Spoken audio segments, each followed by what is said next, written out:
There are 3 parts to grounding, okay? And this is super important because you cannot be fully grounded if you are not all 3 of these things, okay? The first is being grounded in the earth.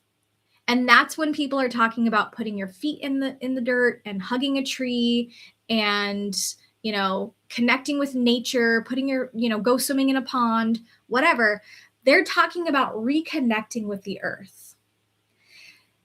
It's so important to connect with the earth because before any other friend, lover, whatever exists, there is the earth. The earth literally keeps you alive. Okay. Without the earth, you do not exist because you have to have an environment to exist within, which is the earth.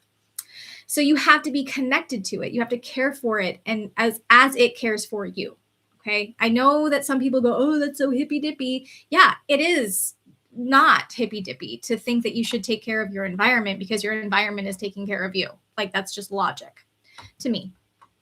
Okay. So ground in the earth, connect to the earth and whatever that means for you. Now, I want to be clear. I am not talking about worship. Okay. I'm not saying worship the earth. No, we don't worship plants. We don't worship the earth. We worship and connect and believe in the Most High God. Okay.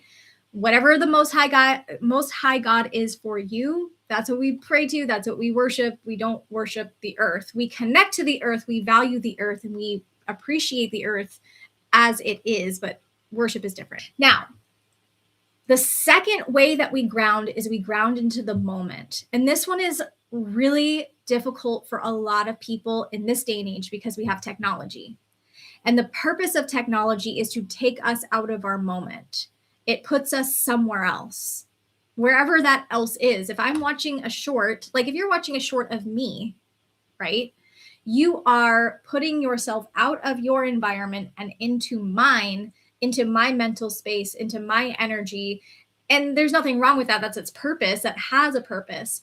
But if it's taking you out of your moment more than being in your moment, we have an ungrounded energy. Okay. Anxiety, technology, worry, stress, all of those things take us out of the moment. So we can either be in the past, we can be in the present, and we can be in the future, right? You can be in your future by worrying and stressing and catastrophizing and all of those things. And manifesting is a form of future thinking. But before you can think about your future, you have to think about your current reality, right? And thinking about as you move, as you grow, as you evolve as a person, what do you expand into? The third way in which we ground is we ground in ourself. This one is the one that I think so many people struggle with.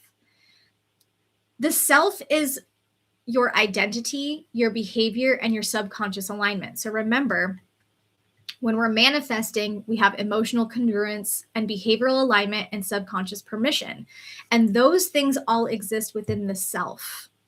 Who are you when you are authentically, unapologetically, and powerfully you? Without other people's expectations, without worrying about judgment, who are you when the mask falls away? Okay. That's the version of you that you want to manifest from. Because if you're manifesting from someone else, as in a mask or an expectation that somebody else has put on you, it gets all wonky, right? It gets ungrounded. And remember, when you have an ungrounded energy, you're not manifesting, you're misfiring, you're getting something completely different. It's not going to make sense and it's going to be all weird and misaligned because it's not what's best for you. It's what's best for somebody else, right? I made a video about this earlier this week when I said, other people with, hopefully good intentions, mostly good intentions, are providing you with feedback, right? They're saying things like, you know what you should do, and you know what I would do, and whatever. They think that they can live your life better than you can. And I don't take advice from people whose lives I don't aspire to emulate. Meaning, if I don't see you as somebody that I would want to be like, well, then why am I listening to you? And if I'm trying to be like you, then I'm not being like me and I'm taking myself out of being grounded.